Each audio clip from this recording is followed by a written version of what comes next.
वहीं से। अगर लाइक शेयर सब्सक्राइब अब तक नहीं किया तो अब भी कर दो यार। हालांकि जुयान यहाँ पे पहले से ही तैयार होता है, लेकिन उसे हैवी वॉल के अपीयर होते ही तेज आवाज और फ्लक्चुएशन से तो जुयान भी चौंक जाता है और उसके कान के पर्दे हिल जाते हैं। जिसके बाद जुयान तुरंत ही कहता है आखिरकार ये वॉल किस तरीके के इंग्रेडिएंट से बनी हुई है। आखिरकार नॉर्मल आयरन तो ऐसी चीजों को क्रिएट नहीं कर सकता। जिसके बाद जॉन इसे करीबी से देखता है तो वो देख सकता था कि ये आयरन डाउडी कॉन्टिनेंट के अंदर मिलने वाले हर एक मेटल से काफी मिस्टीरियस था। और इस टाइम पे उसे ये जो आयरन होता है वो मेटोराइट आयरन लग रहा होता है।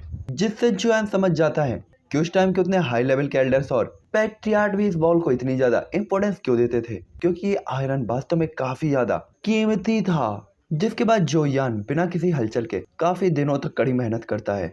साथ ही इस टाइम पे जॉन ये सोच रहा होता है कि अगर मैं इसे आयरन को मेल्ट कर दूं अपने स्काई फायर का यूज करते हुए और अपने हैवी जुआन रूलर के साथ इसे फ्यूज कर दूं तो क्या कुछ होगा। इस टाइम पे जियोयान यही सोच रहा होता है कि क्या वो अपने हैवी जुआन रूलर को इससे भी ज्यादा स्ट्रॉन्ग कर सकता है और कितना ज्यादा स्ट्रॉन्ग कर सकता है। लेकिन जुआन को यह भी पता था उस टाइम पे उसका हैवी जुआन रूलर और भी ज्यादा हैवी हो जाएगा। इसलिए जियोयान को पता था कि पहले उसे मैरो पिल को पर डे रिफाइन करके अपनी फिजिकल स्ट्रेंथ और मेरिडियंस को शार्प करना होगा और स्ट्रॉन्ग करना होगा और कम से कम मॉन्स्टर ब्लड को तो अब्सॉर्ब करना ही होगा। इसलिए जॉन अभी सारे थॉट को साइड में रखकर बची हुई बैटल स्किल्स को कल्टीवेट करना स्टार्ट कर देता है। तभी जॉन कहता है मुझे नहीं पता कि अटैक करने के लिए क्या मुझे रूलर टेक्निक का ही यूज करना चाहिए, क्या ये वास्तव में फिट रहेगी। और ऐसा सोचते हुए जियोयान अपने हैवी जॉन रूलर को निकालता है और तुरंत ही यान हुआ सांची टेक्निक को एक्टिवेट करता है और तुरंत ही एक स्लैश अटैक को ओ से आयरन बॉल की तरफ शूट कर देता है। हालांकि जैसे ही जॉन का ये आयरन बाल पे अटैक टकराता है आयरन बाल में एक फ्लक्चुएशन होता है, लेकिन आयरन बाल को हल्का सा भी स्क्रैच नहीं आया था। जो देखकर जॉन थोड़ा सा निराश होता है और पीछे हट जाता है। इस टाइम पे जॉन को लग रहा होता है कि क्या वास्तव में इस बॉल के अंदर कोई टेक्निक होगी, क्योंकि उसने इसको खरीदने के लिए 10 मिलियन से ज्यादा पैसे इन्वेस्ट किए थे। साथ ही जॉन को यह भी पता था कि वो इस बॉल को बिल्कुल भी नहीं तोड़ सकता। इसलिए जॉन खुद से ही कहता है कि लगता है मुझे इसके अंदर के फ्लक्चुएशन को समझना होगा, शायद मैं इसके अंदर से कोई टेक्निक समझ पाऊं। जिसके बाद तो जॉन अपने रूलर से अटैक करना कंटिन्यू रखता है। हालांकि रूलर को बार बार स्लैश करना काफी ज्यादा इजी था, लेकिन 100 बार तक कंटिन्यू स्लैश करने के बाद जो इसके इफेक्ट थे वो वाकई काफी ज्यादा चौंकाने वाले थे, क्योंकि रूलर के साथ जो अटैक जा रहा था उसकी पावर धीरे धीरे इंक्रीज होती जा रही होती है। और इस ट्रिक को समझते हुए जॉन तुरंत ही कहता है कितना खतरनाक है। और इस टाइम पे जोयान बिना किसी चीज की परवाह किए हुए इस ट्रिक को मास्टर करने में जुट जाता है। साथ ही जॉन का मानना था कि ट्रिक इतनी भी बुरी नहीं है। और देखते ही देखते टाइम तेजी से बीत जाता और 1 महीना बीत गया होता है। और इस टाइम के दौरान जॉन ने दिन रात बिना रुके हुए कल्टीवेट किया था और इस स्किल पे मास्टर हासिल कर लिया था। और इस टाइम पे इसे मास्टर कर लेना वो भी 1 ही महीने के अंदर, यह सबसे बड़ी हैरानगी थी। साथ ही जॉन सबसे ज्यादा तब चौंक गया था जब वो एक ही स्लैश के साथ 100 फीट तक अपने रूलर को चार्ज कर सकता था और उस एरिया का सब कुछ नष्ट कर सकता था। और यहाँ पे जॉन ने फील किया था कि इस अटैक की पावर तो यान हुआ सांची से भी काफी बेहतर है। लेकिन जॉन को अफसोस हो रहा था कि केवल इसे यूज करने का एक ही तरीका है। तभी जॉन को अचानक ही कुछ नया ट्राई करने का थॉट आता है। जिसके बाद जोयान अपने पैरों को और हाथों में हैवी जॉन रूलर को उठाते हुए स्काई फायर को एशियंट हैवी जॉन रूलर में पेयर करता है और सीधा ही एक नॉर्मल अटैक आयरन बॉल की तरफ चार्ज कर देता है। और सेम उसी टाइम पे आयरन बॉल से एक ब्लैक फिगर साइन होती है जिसके हाथ में ब्लैक रूलर होता है और उसका रूलर भी जो यान के रूलर से टकराता है और दोनों रूलर एक दूसरे से टकराते ही ये अटैक वहीं डिस्ट्रॉय हो जाता है। जो देखकर जॉन कहता है आखिरकार। हालांकि यह हाई पोजीशन एम्परर काफी ज्यादा पावरफुल है, लेकिन केवल ये उसकी स्किल की मेमोरी है। हालांकि फिर भी उसके अंदर अभी भी इतनी पावर थी कि उसके अटैक के फ्लक्चुएशन के कारण जॉन काफी दूर तक उड़ता हुआ गया था। हालांकि जॉन बड़ी मुश्किल से अपनी जगह पर खड़ा होता और इसके बाद आयरन बॉल की तरफ देखता है तो उस आयरन बॉल में वो फिगर और वो अटैक और वो रूलर पहले ही गायब हो चुका होता है और केवल उस बॉल पे कुछ वर्ड और 4-5 चित्र बने हुए होते हैं, जिनमें से पहला चित्र वो होता है जो यान ने सीखा था, जो कि हैवी जॉन रूलर के अटैक का फर्स्ट स्टेप था, जो इस आयरन बॉल से जॉन को समझ में आया था। जो देखकर जॉन कहता है तो ये मामला है। और आखिरकार जॉन को चीजें समझ में आ जाती हैं, जिससे जॉन काफी ज्यादा एक्साइटेड हो जाता है। और साथ ही जॉन एक्साइटेड था क्योंकि वास्तव में उसे इस चीज से नुकसान नहीं हुआ था। ये टेक्निक्स पहले ही जॉन के लिए काफी थी। साथ ही जॉन ने समझ लिया था कि स्काई फायर के साथ कंडेंस्ड रूलर के साथ फर्स्ट स्टेप को समझना सबसे जरूरी था, क्योंकि यही बिल्कुल की तरह वर्क करता था। और इसके बाद जॉन इस टेक्निक को रीड करते हुए कहता है 1000 feet without shadow semi Holi step. और जो ये टेक्निक होती है ये हाफ होली टेक्निक होती है, जिसे देखकर तो जियान का एक्साइटमेंट और बढ़ गया होता है क्योंकि इस रूलर की टेक्निक को 5 पार्ट में डिवाइड किया गया था और जियान ने जिसे पहले को समझा था वो उन 5 में से केवल एक पार्ट था, जिसमें से पहले पार्ट में आप 100 फीट के एरिया में सब कुछ डिस्ट्रॉय कर सकते थे और ये थी 100 फीट, जो कि वर्ल्ड रैंक इंटरमीडिएट स्किल के करीब की पावर रखता था। जो देखते हुए जियान तुरंत कहता मैंने इसे कंप्लीट कर लिया है। जिसके बाद दूसरा था 333 फीट, जो कि वर्ल्ड रैंक इंटरमीडिएट लेवल की पावर को अचीव कर चुका था। जिसके बाद जियान तीसरी टेक्निक देखता है जो कि होती है 636 फीट, 666 फीट, जो कि वर्ल्ड रैंक के हाई रैंक के बैटल के करीब था। जिसके बाद जियान फोर्थ देखता है जो कि होती है 999 फीट, जो कि वर्ल्ड रैंक हाई रैंक की पावर को अचीव कर चुका था। और इसके बाद तो जियान की सांसें फूलने लगती है और वो रीड करता है लास्ट 1000 फीट, जो हेवन और अर्थ की एनर्जी को भी डिस्ट्रॉय कर सकता था और सेमी होली टेक्निक होने वाली थी। जिसके बाद जियान तुरंत ही कहता है मुझे लगता है कि जिस पर्सन ने इस दीवार को हासिल किया था शायद उसे के पास हैवी जो रूलर नहीं था, और अगर था भी तो उसे इसका यूज करना नहीं आता था, वरना वो इतना अच्छा चांस मेरे लिए तो कभी भी नहीं छोड़कर जाएगा। इस टाइम पे जियान को अपने दिल में काफी हल्का फन फील होता है कि उसका फैसला इस दीवार को खरीदने का बिल्कुल भी गलत नहीं था। जिसके बाद के दिनों के बाद जोयान दिन रात की परवाह किए बगैर 1000 फीट विदाउट शैडो टेक्निक को कल्टीवेट करने लगता है और जियान के कल्टीवेशन रूम के अंदर बस अटैक और शैडोज ही दिखाई दे रही होती हैं। साथ ही 1000 फीट विदाउट शैडो जो यान के यान हुआ साची अटैक से काफी ज्यादा अलग था, क्योंकि यान हुआ साची जो था क्योंकि ये 3 स्टेप पे डिवाइड होता है और अगर जियान इसे एक्टिवेट करने के लिए अपने स्काई फायर का यूज करता है तो तीनों ही एक्सचेंज को जब वो एक साथ फ्यूज करता है तो उसके ब्लास्ट की पावर इंटरमीडिएट वर्ल्ड रैंक के स्किल के करीब होती है, लेकिन इसमें जो टाइम लगता है वो भी काफी लंबा होता है। दूसरी तरफ 1000 फीट विदाउट शैडो वो केवल एक ही पल में सैकड़ों हजार फीट की वेव को जनरेट कर सकती थी, जो कि काफी ज्यादा पावरफुल होती थी और काफी ह्यूज क्वांटिटी में डिस्ट्रक्टिव पावर को रिलीज कर सकती थी। हालांकि काफी टाइम तक इसका यूज करने के बाद जोयान अपने बोन विंग्स को निकालकर अपनी पूरी पावर के साथ 1000 फीट विदाउट शैडो टेक्निक को एक्टिवेट करता है और इसके साथ अटैक करता है और इसका अटैक काफी ज्यादा खतरनाक होता है, जो देखकर तो जोयान भी काफी ज्यादा हैरान हो जाता है क्योंकि इससे निकलने वाली शॉक वेव वास्तव में 4 स्टार डाउडी लेवल के वॉरियर को मारने या कि उसे तगड़ा झटका देने के लिए पहले ही काफी थी। यहाँ तक कि 5 स्टार डाउडी भी इससे इंजर्ड हो सकता था। जो देख के जोयान खुश तो होता है लेकिन वो तुरंत ही दुखी भी होता है क्योंकि वो अपनी प्रेजेंट टाइम की पावर के साथ केवल ज्यादा से ज्यादा 333 फीट की ही अटैक को चार्ज कर सकता था। हालांकि जोयान को पता था इस टेक्निक को यूज करने के लिए काफी ज्यादा एनर्जी और पावर की जरूरत पड़ने वाली है, लेकिन इस टेक्निक के सेकंड लेवल को भी अचीव करना जोयान के लिए काफी बड़ी बात थी क्योंकि यह उसके यान हुआ साची के कंपैरिजन में तो काफी स्ट्रॉन्ग था। यान हुआ साची को तुम 3 स्टेप रूलर भी कह सकते हो। और इस टाइम पे जोयान खुद को सांत्वना देते हुए कहता है ऐसा लगता है कि मुझे 3rd लेवल तक पहुंचने के लिए 4 स्टार डाउडी पर ब्रेक थ्रू करना पड़ेगा। हालांकि तभी जोयान को अचानक ही कुछ याद आता है और वो तुरंत ही कहता है लेकिन वास्तव में केवल 2nd लेवल के अटैक की पावर यान हुआ सांची से स्ट्रॉन्ग कैसे हो सकती है, क्योंकि यान हुआ सांची के तीनों ही अटैकों को कंबाइन किया जाए तो वर्ल्ड रैंक इंटरमीडिएट लेवल का अटैक कर सकती है। क्या ये वास्तव में मेरी फास्ट स्पीड के कारण हो सकता है कि इसकी पावर थोड़ा सा इंक्रीज हो गई? और ये सोचकर तो जियान काफी ज्यादा एक्साइटेड हो जाता है कि अगर वास्तव में स्पीड के साथ इस अटैक की पावर को बढ़ाया जा सकता है तो फिर तो इसकी 2nd फीट की अटैक में और भी ज्यादा इंक्रीमेंट हो सकता था। और इसके बाद जो यान एक्साइटमेंट में हैवी जोयान रूलर को कसकर पकड़ता है और खुद से ही कहता है कि अगर यह सचमुच वर्क करता है तो मुझे कोई world rank intermediate speed type body skill की जरूरत होगी और उसके बाद मैं उस चीज का फ्यूजन अपने वोन विंग्स के साथ कर दूं तो मेरी पावर और भी ज्यादा बढ़ जाएगी। जिसके बाद जोयान तुरंत ही मूवमेंट टाइप टेक्निक को अपनी स्टोरी रिंग से निकालता है जो कि होती है विंड फास्ट विदाउट ट्रेस, जो कि world rank intermediate battle skill थी और इसका यूज करते हुए एयर का यूज किया जा सकता था ट्रेवल और स्पीड को बढ़ाने के लिए। जिसके बाद जोयान तुरंत ही कहता है ये वास्तव में काफी अच्छी चीज है और ऑक्शन हाउस के एंडिंग का ट्रेजर होने के लायक है।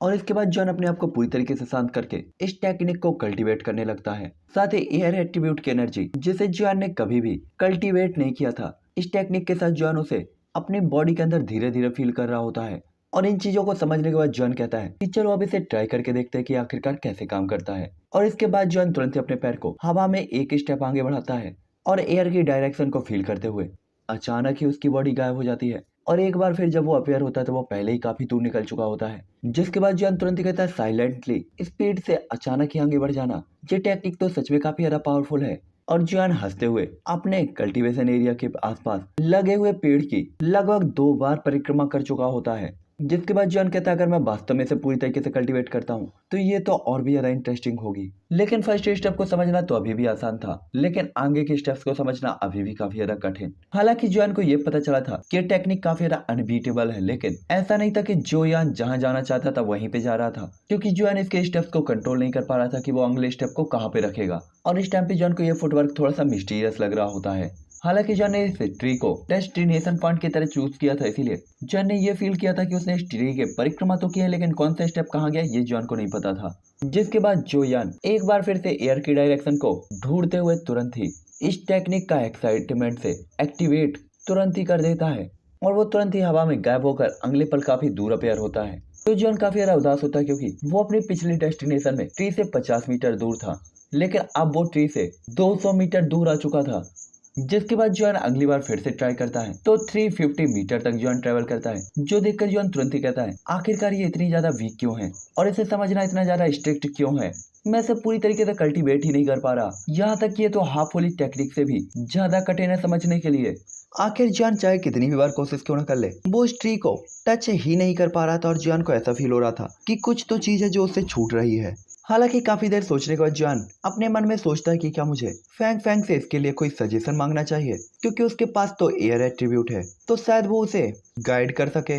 लेकिन जॉन इस थॉट को जल्दी ही दूर कर देता, क्योंकि जॉन को पता था कल्टीवेशन के जो भी पाथ होते हैं और चीजों को समझना ये सब खुद के ऊपर डिपेंड होता है, ना कि दूसरों के ऊपर। इसीलिए इन चीजों को वो खुद ही समझकर इसे एक्सट्रीम लेवल तक पहुंचाएगा। इसलिए जॉन तुरंत ही टेंशन में आकर कहता है क्या करूं, मैं क्या करूं। तभी पेड़ से गिरती हुई पत्तियों को देखते हुए जॉन आगे बढ़कर उन्हें पकड़ना चाहता था, लेकिन जैसे ही जॉन का हाथ पत्तियों को टच होने वाला होता है, अचानक ही पत्ती अपनी डायरेक्शन चेंज कर लेती है और जो यान की उंगलियों से फिसल जाती है। जो देखकर जॉन तुरंत ही कहता है मैं समझ गया, एयर हर टाइम पे अपनी डायरेक्शन को चेंज करती रहती है, इसीलिए कोई भी सरप्राइज नहीं कि मैं अपने स्टेप्स को लॉक नहीं कर पा रहा। और इस टाइम पे तो जॉन की आंखें ग्लो कर रही होती हैं। जिसके बाद जॉन एक बार फिर से अपने स्टेप्स को आगे बढ़ाता है, लेकिन जॉन फील करता है कि हवा की डायरेक्शन चेंज हो गई, इसीलिए जॉन एक बार फिर से ट्राई करता है, लेकिन जॉन को फिर फील होता है कि एयर की डायरेक्शन चेंज हो चुकी है। जिससे जॉन काफी ज्यादा हैरान होते हुए कहता है क्या ये टेक्निक को कल्टीवेट कोई भी नहीं कर सकता क्या? अगर एयर की डायरेक्शन ऐसे ही चेंज होती रहेगी तो कोई इसे प्रैक्टिस कैसे करेगा? जिसके बाद जॉन कहता है हालांकि ये जो टेक्निक है ये फास्ट तो काफी ज्यादा है, लेकिन ये काफी ज्यादा चेंजेस से भी भरी हुई है, इसीलिए इसे स्पीड से कल्टीवेट तो किया जा सकता है, लेकिन इसके चेंजेस को कंट्रोल करना ये काफी ज्यादा कठिन है। और ऐसे ही पेड़ से पत्तियां गिरती रहती हैं और जो यान कल्टीवेट करता रहता है इसे समझने की पूरी कोशिश करता रहता। और इसके बाद आखिरकार 388 पत्तियों के गिरने के बाद जॉन की आंखें साइन होती है और वो तुरंत ही कहता है तो अब मैं समझ गया, अगर हवा और दिल एक साथ चलते हैं तो आप जो चाहे वो कर सकते हैं और एक पल में आप हजारों मील तक पहुंच सकते हैं। और इसके बाद जॉन स्किल के फर्स्ट वर्ड्स को रीड करता है और तुरंत ही उसके चेहरे पर स्माइल आ जाती है। जॉन समझ गया था क्योंकि हवा दिखाई नहीं देती तो इसके पाथ को फॉलो करना तो बिल्कुल इम्पॉसिबल है, लेकिन अगर उसका हार्ट हवा को फील करते हुए उसके साथ बैलेंस बनाए तो वो एक साथ आगे बढ़ सकता है। जो सोचकर जॉन तुरंत ही हंसने लगता है और उसकी स्पिरिचुअल पावर तुरंत ही उसकी बॉडी से बाहर आकर उसकी बॉडी के चारों तरफ फैल जाती है। जिसके बाद वो एयर की एनर्जी को काफी ज्यादा डीपली फील करने लगता है। और इसके बाद जॉन जैसे ही अपने स्टेप को आगे बढ़ाता है इस बार जॉन तो जॉन इस बार उस ट्री के काफी ज्यादा क्लोज पहुंच चुका होता है, जो देखकर जॉन काफी ज्यादा खुश होता है कि वो अभी टेक्निक को धीरे धीरे कंट्रोल करना सीख रहा है। और इसके बाद जॉन काफी खुश भी होता है। और इसके बाद जो यान के कल्टीवेशन रूम यानी कि ट्रेनिंग रूम के आसपास हवा चलती रहती है और जॉन की फिगर बार बार तेज हवा में गायब होती अपेयर होती और उसके ट्रेसेस को भी फॉलो कर पाना काफी ज्यादा मुश्किल था। जिसके बाद जॉन कहता है बॉडी स्किल और बैटल स्किल दोनों को ही मास्टर कर लिया है, फर्क सिर्फ इतना है कि अब इसे कंटिन्यू कल्टीवेट और प्रैक्टिस कर करके ही मैं इसे और अच्छी तरीके से समझ सकता हूँ। अब मेरे पास करने के लिए सिर्फ एक ही काम है कि मुझे अपने बोन विंग्स को इस टेक्निक के साथ फ्यूज करना है। और इसके बाद जो यान तुरंत ही एक थॉट के साथ अपने बोन विंग्स को अपेयर करता है और एयर के स्टेप्स को फॉलो करते हुए जो यान की स्पीड तुरंत ही काफी ज्यादा स्पीड से बढ़ गई होती है। हालांकि जो यान को यहाँ पे बीच में काफी सारी प्रॉब्लम्स भी आई होती हैं, क्योंकि जॉन के बोन विंग्स के अपेयर हो जाने के बाद जो यान का एयर के ऊपर जो कंट्रोल था वो थोड़ा सा अनबैलेंस हो गया होता है। और इस टाइम पे जॉन बिल्कुल बिना सिर के मक्खी की तरह स्टेप्स को फॉलो करते हुए चारों तरफ बिना किसी कंट्रोलेबल तरीके के इधर उधर मंडरा रहा होता है। लेकिन काफी देर तक कल्टीवेट और ट्रेनिंग करने के बाद जॉन आखिरकार दोनों ही चीजों के बीच में बैलेंस को बैठा लेता है और एयर के रूल्स और बोन विंग्स को एक साथ कंट्रोल करना सीख जाता है। साथ ही कंटिन्यू ट्रेनिंग करने के कारण जो यान इसे यूज करने में काफी ज्यादा कंफर्टेबल भी फील कर रहा होता है। जिसके बाद जॉन कहता है मुझे नहीं पता कि कितने दिन बीत गए हालांकि जॉन यहाँ पे पहले ही खुश था अपनी मूवमेंट टेक्निक और बोन विंग्स को एक साथ फ्यूज करके। हालांकि ये स्पीड अभी भी जो यान के डिजायर्स को फुलफिल नहीं कर पा रही थी, लेकिन जॉन को पता था कि एक बार फुल्ली मास्टर कर लेने के बाद वो उस स्पीड को भी जरूर अचीव कर लेगा। हालांकि अभी जॉन केवल 3 स्टार डाउडी था, लेकिन उसके पास पहले ही हाफ होली रैंक की रूलर टेक्निक थी, इंटरमीडिएट वर्ल्ड टेक्निक, जो कि एक मूवमेंट टेक्निक थी जिसे जॉन ने सक्सेसफुली मास्टर कर लिया था। और भी काफी सारे हाई लेवल के स्किल्स और हाई लेवल की स्पिरिट आर्ट थी, जो सोचकर जॉन काफी खुश होता है कि ये सभी काफी खतरनाक अटैक थे।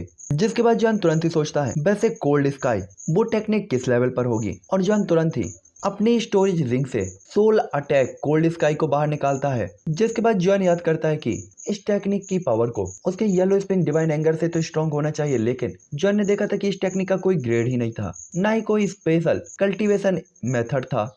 ये काफी अजीब होती है, केवल इसके एक पेज में लिखा हुआ होता है हेवन और अर्थ की एनर्जी को एक साथ कंडेंस करो, हेवन को कंट्रोल करो और हेवन और अर्थ बन जाओ। और इस टाइम पे जॉन इस स्क्रॉल के नीचे पड़ता है। ये बिल्कुल एक ड्रीम के जैसा लग रहा होता है। हालांकि जो यान की स्पिरिचुअल पावर अभी एम्परर टियर के पीक लेवल पर थी, और हेवन और अर्थ को एक साथ उसकी एनर्जी को कंडेंस करना और फ्यूज करना उसके लिए अभी भी बेहद मुश्किल था। अगर जॉन अपनी पूरी पावर का यूज करे तो भी शायद ही वो इसे कर पाए। दूसरी तरफ हेवन को कंट्रोल करना और हेवन और अर्थ को क्रिएट करना, ये बात तो पहले ही काफी दूर की बात थी। जिसके बाद जॉन कहता है हेवन और अर्थ आखिरकार है क्या? हेवन और अर्थ हर एक चीज का सोर्स है, हर एक चीज का फाउंडेशन। तो अगर मुझे हेवन और अर्थ की एनर्जी को यूज करना है तो उनके सोर्स के एनर्जी को एक साथ फ्यूज करना होगा। साथ ही इस टाइम पे जॉन इस स्क्रॉल को रीड करके काफी ज्यादा चौंक भी गया होता है, क्योंकि उसे पता था कि जो भी लोग कल्टीवेट करते हैं वो हेवन और अर्थ की एनर्जी को यूज करते हैं अपनी पावर को गैदर करने के लिए। लेकिन अगर इस टेक्निक का यूज करते हुए हेवन अर्थ की एनर्जी को कंडेंस किया जाता है तो हेवन और अर्थ की एनर्जी तो कभी भी खत्म नहीं होगी। तो क्या इसका मतलब ये नहीं होगा कि यह टेक्निक अपने आप में अनबीटेबल होगी, जिससे ये लोगों के लिए काफी बड़ा सिरदर्द बन सकती है? और ऐसा सोचते हुए जॉन काफी ज्यादा खुश भी हो जाता है। जिसके बाद जो यान 1 महीने तक इसे कल्टीवेट करता है, लेकिन फिर भी जॉन को कोई अच्छा खासा सुधार नहीं मिला था, जिससे जॉन समझ गया था कि झानलाओ ने क्यों कहा था कि एम्परर टियर के पीक लेवल की पावर अभी भी इस टेक्निक के लिए काफी नहीं है। जिसके बाद जो यान इस स्क्रॉल को एक बार फिर से रीड करता है तो उसे कुछ चीजें समझ में आ जाती हैं, क्योंकि इस स्क्रॉल में लिखा हुआ था कि अटैक करने के लिए स्काई की पावर को यूज करें। और जॉन समझ गया था कि अगर वो स्काई की पावर को कंट्रोल कर सकता है तो हेवन और अर्थ के नीचे वो सब कुछ कंट्रोल कर सकता है, और एक थॉट से उस पर अटैक भी कर सकता है और उसे डिस्ट्रॉय भी कर सकता है। लेकिन एम्परर टियर के पीक लेवल की स्पिरिचुअल पावर अभी भी कमजोर थी, और इस पावर के साथ तो वो ऐसा कुछ भी नहीं कर सकता। जिसके बाद जॉन तुरंत ही कहता है इस बिना किसी रैंक के अननोन से इस स्किल की मैं रिक्वायरमेंट तक को फुलफिल नहीं कर पाऊंगा। मुझे ये उम्मीद बिल्कुल भी नहीं थी, यहाँ तक कि इतना टाइम लगाने के बाद भी मैं केवल इसे थोड़ा ही समझ पाया हूँ। मुझे नहीं पता इसे पूरा समझने में मुझे कितना टाइम लगेगा। जिसके बाद जो यान कोल्ड स्काई कोल्ड अटैक को बंद कर देता है और तुरंत ही अपने ऊपर आसमान की तरफ देखने लगता है, और जॉन तब तक आसमान को देखता है जब तक कि शाम नहीं हो गई होती। जिसके बाद सूरज धीरे धीरे डूब जाता है और आसमान रेड हो जाता है, और इसके बाद आसमान पूरी तरीके से काला हो जाता है। आसमान में बादल छाए हुए होते हैं और बिजलियां चमक रही होती हैं, और इसके बाद पानी बरसने लगता है। लेकिन जॉन अभी भी केवल आसमान को ही देख रहा होता है। साथ ही जॉन को नहीं पता था कि कितना टाइम बीत गया। वो केवल आसमान में हो रही चेंजेस को ही देख रहा होता है। बारिश में भीगने से उसके कपड़े गीले और सूखने से बार बार सूख रहे होते हैं। साथ ही जॉन की जो सेंसेस होते थे वो काफी ज्यादा डीप होते जा रहे होते हैं। जो यान की फिगर थोड़ी थोड़ी धुंधली होती जा रही थी, जैसे मान वो इस दुनिया में धीरे धीरे गायब हो रहा हो। साथ ही अगर इस टाइम पे कोई देखता तो जॉन काफी ज्यादा मिस्टीरियस दिख रहा होता है, और अगर ओल्ड लोग जो यान को देखते तो वो तुरंत ही समझ जाते कि ये हेवन और ह्यूमन का यूनिटी का या यूनाइट होने का फर्स्ट रियलम है, और इसका कंपैरिजन हेवन और अर्थ की यूनिटी से बिल्कुल नहीं किया जा सकता, क्योंकि यह उससे भी एक हाई लेवल था। और वास्तव में जो यान ने ऐसा कर लिया था ये एक चमत्कार से बढ़कर कुछ भी नहीं था। लेकिन वास्तव में ये चीज जो यान को पता नहीं होती, वो अपने आसपास की हर एक चीज को महसूस कर सकता था। साथ ही उसके आसपास के हर एक चीज के काफी अजीब ही सीन थे। ऐसा लग रहा था जॉन को जैसे हर एक चीज उसकी बॉडी का पार्ट बन गई हो। वो दूर खड़े हुए पेड़ की धड़कन फील कर सकता था, हरे पत्तों की खुशी फील कर सकता था, गम फील कर सकता था, हवा की फीलिंग्स को फील कर सकता था। साथ ही इस टाइम पे ट्री से काफी सारे ग्रीन पॉइंट जो यान की तरफ आते हैं, और वो ग्रीन लाइट जो यान के साथ फ्यूज हो जाती हैं, जिससे जॉन को लगता है कि जैसे उसकी पावर थोड़ी सी बढ़ गई हो। जिसके बाद जॉन तुरंत कहता है क्या ये हेवन और अर्थ का फ्यूजन है। जॉन हैरानगी से तुरंत ही जाग जाता है। तो गाइस इसी के साथ ये एपिसोड अब मैं यहीं पे एंड करता हूँ, और देखेंगे हम नेक्स्ट एपिसोड पे कि क्या होने वाला है, क्योंकि बिल्कुल भी